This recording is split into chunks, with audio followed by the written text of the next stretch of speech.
Hello everyone and welcome back to the Kalispell Warhawks Dynasty. My name is MrHurriicane. In today's video we are recapping the Season 3 off-season that was streamed on my channel last Sunday. The stream was between 2 and 3 hours, so if you wish to go watch the off-season it is on my channel and linked down below. But I'll recap it today. And it was a really fun off-season. We had a lot of stuff happen and we spent a lot of time in practice. It was a really fun practice. But this was a really important offseason because we were graduating so many of our key players that we have just kind of gotten to know over these years and then seen help take this team to a 10-win conference championship bowl game winning season. So players like Marcus Calhoun, Rashawn Brooks, Brock Schultz, and many others have now graduated. But they laid the foundation here at Kalispell as we completely exceeded expectations and will now be defending our conference championship in a pretty competitive conference. So first order of business was to sign the long-term extension for head coach Leon Daniels as we head into the first stage, which is coach changes and players leaving.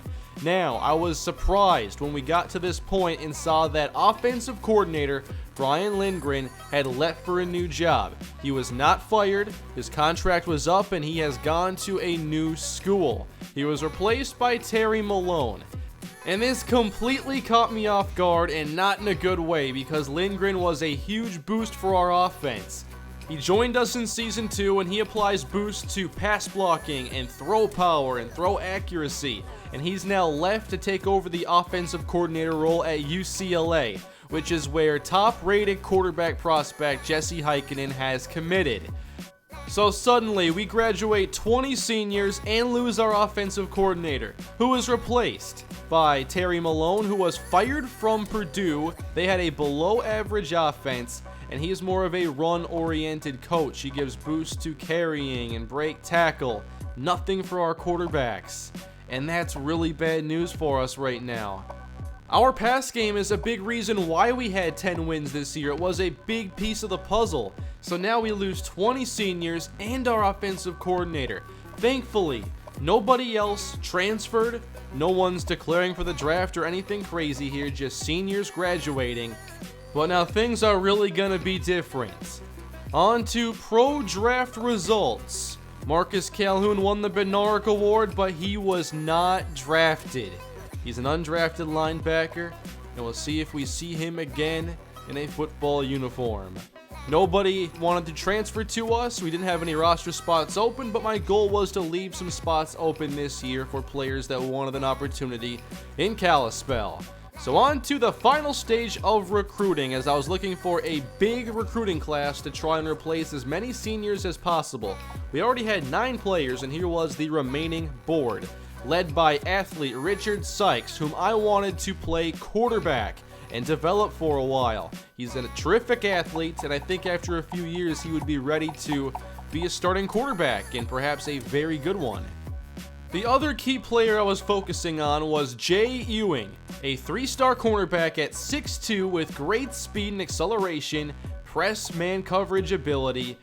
He fits that prototype of cornerback that every team is searching for these days, and I was going to dump the most points into him. We were in a battle against Rutgers, and I was going to be very aggressive. I also wanted to target outside linebacker Alex Hardy, who is already a good athlete, and I think he has the potential to be a 3-down linebacker. His tackle, block shed, and coverage are already pretty high. Ken Dennis was a player who had 3 teams with a lot of interest, and I just didn't think that it was worth it to get into a big battle for a player of his caliber when we're already trying to find so many other players. We were already going to be thin. We weren't really suited for that type of battle. Against Utah State, we were battling for Mike Harris as we tried to get some more receiving talent on the team. We have a lot of smaller slot receivers, but we need that physical presence on the outside, and Harris, while not dynamic, can at least offer some possession receiver ability that we need with the absence of Rashawn Brooks. Marcus Calhoun may have been the best senior to graduate and the one I'll miss the most, but Rashawn Brooks might be the hardest to replace just because he has skills that most of our other receivers don't have. We were targeting kicker as well with the graduation of Keith Britton, and I was looking at Mark Henderson, but we were already way behind in this battle, and I didn't want to have to get too aggressive when there were still so many other needs.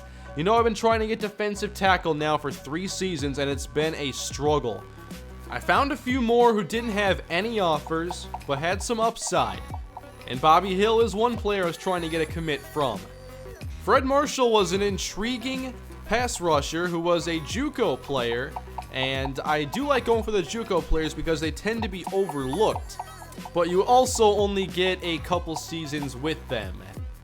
Jeff Childs is a kicker who doesn't have a very strong leg, but is accurate, and I at least wanted a kicker to develop, at the absolute least. I was okay having Calvin Rowe take over the kicker duties, but I knew I had to get some more specialist talent on the team. Aaron Barrett was a receiver that I thought was really intriguing and could replace a player like Sonny Archer at some point. I liked his skill set a lot. I put points into a lot of these players down the board who didn't have any offers except for offers from us. I also found a few more players I wanted to scout that didn't have offers and see if we could hand out a few more scholarships to try and round out the recruiting class. Halfback Troy Lee did receive a scholarship offer from us. We also scouted a few receivers, including Jermaine Finley and Maurice Harper, and Finley did receive a scholarship offer, although it's unlikely he would play for quite some time. Maurice Harper I thought was just a bit too much of a project for us. Then Lonnie Franklin was an outside linebacker that I did have some interest in, although I wasn't sure how much upside there was. I ended up putting some points into Ken Dennis as I finished this out and had some leftover points. So I knew I was spread thin. I wanted to find a lot of players that we could get commits from. Many of them only had one scholarship offer, and that was to our advantage. But I still wasn't sure how the battles for some of the higher rated talent would go, like Alex Hardy, Fred Marshall, and Jay Ewing. So I tried to put as many points into them as I could while still getting around to the other players I had interest in. So on to signing day, which was a pretty nervous signing day for me, and here are the results. Richard Sykes, Aaron Barrett, and Maurice Harper did not choose any school. I believe that means that they're just not choosing to play football because I can't find them on rosters anywhere when I even look at all receivers in the game. But we did get a commit from Alex Hardy that was big. He was one of my main 3 prospects. We, however, missed on Fred Marshall, narrowly missed on Ken Dennis, got a commit from cornerback Michael Hunter, and Mark Henderson will go to Colorado State. Bobby Hill does sign with us. Aaron Pierre's going to Georgia Tech. Jeff Childs coming to Kalispell. Jason Page to Auburn. Andy Allen to the Rams. Troy Lee does choose Kalispell. Lonnie Franklin going to Bowling Green. Greg Conley to Syracuse. We do get Andy Colbert. Justin Mansfield going to Army. We get Jermaine Finley. And there's the bad news at the bottom. Jay Ewing selects Rutgers. And check this out. By over 5,000 points. We would have had to put over 10K into Ewing just to get a commit from him. And even if I had knew that, it wouldn't happen. That's just way too much. Rutgers went all in. We did get a commit from Mike Harris, Chris Guillory to K-State. And that is how signing day closes out. Our class not ranked as highly as last year's. We dropped down from the 40s, I believe, to 72 overall, with 18 players giving us a couple free roster spots, which was what I had wanted anyway. So overall, I'd say it's a slightly underwhelming class, but there are some real gems within, like Lamar Williams, the junior college athlete who's going to play wide receiver for us at 6'5", 206, and deep speed. You will see him in the practice shortly. Glenn Hayes might be the most talented player we got overall, however. He has speed himself, and he's a very good cover defensive back who can also provide an impact on offense or in the return game. Here are the training results. We get away from some bad news and on to nothing but good news. Calvin Rowe is our top-rated player. Marquise Walker behind him now at 87 overall. He gets to 83 speed, and his accuracy jumps up to an 80. J.R. Battle goes up 4 overall himself. Roscoe Sheridan gets a very nice +6, including 3 to acceleration, 1 to speed, and 6 to break tackle, 3 to trucking. He's now our primary running back, and there isn't a lot behind him, so he's going to have to really carry the load this season. Receiver gave us one of the most exciting boosts as Ja'Cory Day gets a +2 speed boost, and his acceleration jumps to 99. Watch out for Ja'Cory Day in his sophomore season. At receiver now, the highest catching goes to Troy Evans, which is shocking to think about after struggles early in his career, but he might see a role in the offense again in his senior season. Donnie Castillo gets a nice boost along with Rashad Williams, as our tight ends will surely play another big role this season, but Donnie did not have a very good sophomore year. Now, a big concern for me was losing 5 senior offensive linemen last year. However, we did a pretty good job in getting talent to replace them, so I think we have comparable talent this year with additional youth, with true freshman Bryce Wiley, who will be a day 1 starter. Not everybody here is a senior, but we do have some seniors like Vic Huff. You saw Darren Owens before, whom I compared to Norris Medlock. He has that mauling, strength-based, run-blocking emphasis to his game. You have Ryan Alexander, who's also very strong. He's another senior. And at right tackle, it looks like Bruce Franklin, the sophomore. So 3 seniors on the line this year, but at least 2 underclassmen. On the defensive side, I was hoping we get a nice boost when it comes to pass rush because we just graduated a few of our main defensive linemen, and even they had struggled to get pass rush at times. So we need Jared Merritt to be a lot better in his sophomore season. I think that Elgin McCormick is going to get a huge boost in playing time, and we'll have some new defensive tackles. Eugene Howell, however, is now a veteran, and he will be the anchor in the middle. At linebacker, I think we have a lot of intriguing players here, and there are more linebackers than spots to play them, really. TJ Strong is going to get a major boost in time this year. He has great athleticism, and I want to finally get him on the field as a junior. At middle linebacker, you're going to see Zach Flowers fill in for the former captain of the Kalispell defense, Marcus Calhoun. We've seen some great play from Flowers, and on his best day, I have no worries about him playing middle linebacker. Quentin Dunn is going to play kind of a hybrid role this season. I thought he was really effective as a pass rusher last year, so he'll get a chance to do a lot more of that this season. That's where TJ Strong comes into play, and he can take over some of those snaps. James Watson still starts at the opposite outside linebacker position. And like I said, you will see some Elgin McCormick, but I think Anton Maxwell will start at left end in the place of Brock Schultz. In the secondary, we got some nice boosts all around as Otis Frazier now has 99 awareness, and I think he is primed for a big senior season. You'll see him in the practice a bit. We have 2 new pipeline states this year. We got Florida this time around. We almost had it last year. We missed out. This year it is a pipeline. We also got our home state of Montana finally as a pipeline as well. We now have a protected rivalry against Hawaii, and we'll play them every single season. And here are a few of the key players that we've seen go to other teams, like Jesse Heikkinen in UCLA. Might be a couple years before he starts, but when he does, watch out. It looks like Jay Ewing will get some early playing time with Rutgers, and Brock Oxendine, a player we had a lot of interest in, transferred out of Washington and into Wyoming to join the Mountain West. And now we'll jump into practice. We spent a lot of time here, and I could have spent a lot more time. This is so much fun, and I just lose time playing with all these players and trying out a lot of different things. So, what I wanted to see here was how would these receivers play. Ja'Cory Day closed out poorly last season. He had 5 drops in his last 2 games. Lamar Williams, who you see right there, big number 84, can't really miss him. We've never had a player like him, so I had to see his skill set. And you just saw Otis Frazier make a play against Ja'Cory Day.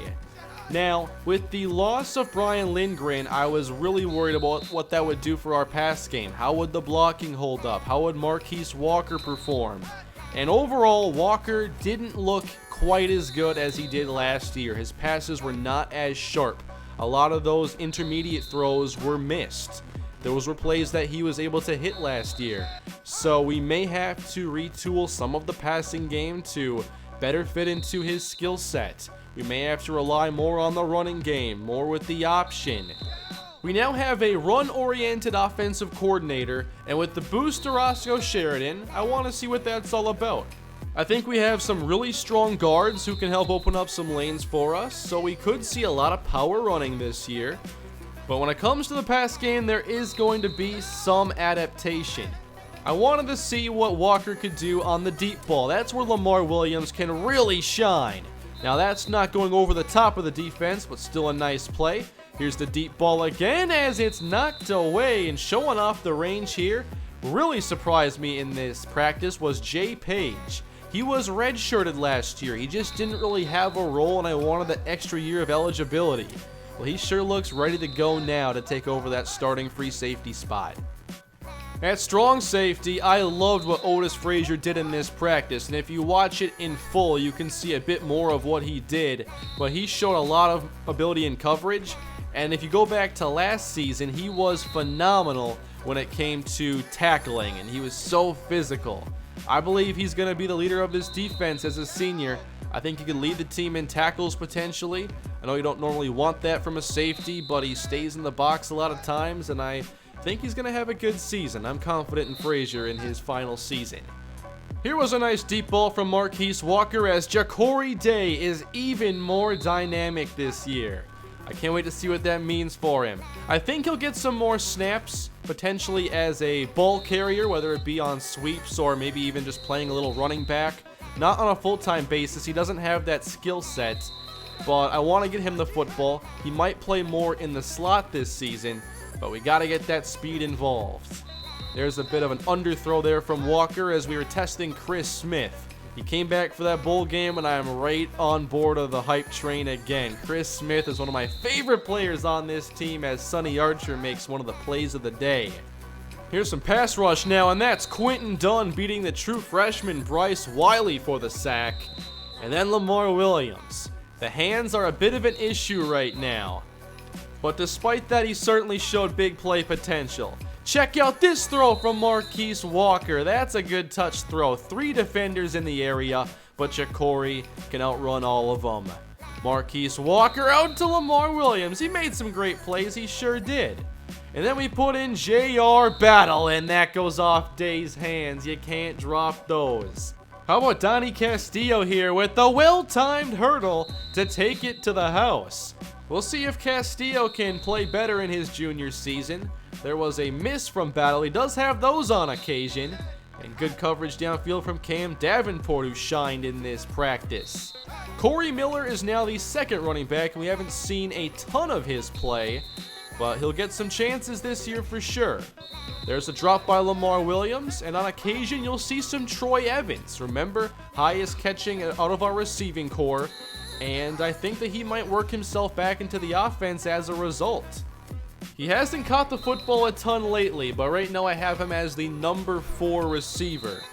Marquise Walker has one more year as his starting quarterback, and J.R. Battle may be the man to replace him. And the vertical passing game with Ja'Cory Day and Lamar Williams is so intriguing when you consider J.R. Battle's strengths as a passer. I feel like our offense has a lot of intriguing pieces of the puzzle, but it seems like they're pieces of 2 different puzzles. Still though, there are certainly ways to utilize players like Ja'Cory Day, even if it's not on the deep ball as much. That's not Walker's strength. J.R. Battle still has to grow as a passer himself. Some of these throws were really off the mark. Corey Miller, I think, is just kind of a backup quality running back. He's not going to wow you in any area, and I'm not sure how many carries that's going to get him. Come on, Ja'Cory, when you have those chances and the defender beat deep, you gotta make the play. Here is our new freshman, Bo Lee, getting some snaps. Now, he is going to be redshirted this year, but I wanted to see him play. Now, he does not have the most talented arm. I don't think he'll ever even be a starting quarterback. He's a big quarterback, not a ton of speed. He has some power, but won't dominate anybody. But still, he's a player I want to develop and see what he can turn into given some time. Terrence McKinley got some snaps, but he wasn't all that dynamic. And there's Lamar Williams making a play that maybe nobody else on the team could make. Maybe Rashad Williams or Donnie Castillo. Troy Evans getting a chance here as he dives in for the touchdown. And back to McKinley, he just doesn't have the speed, the acceleration, or the power right now to be a difference maker. How about that catch by Donnie Castillo? And I saw him make a couple plays. I had to see some more of Donnie. Here's Lee showing some strength as a runner.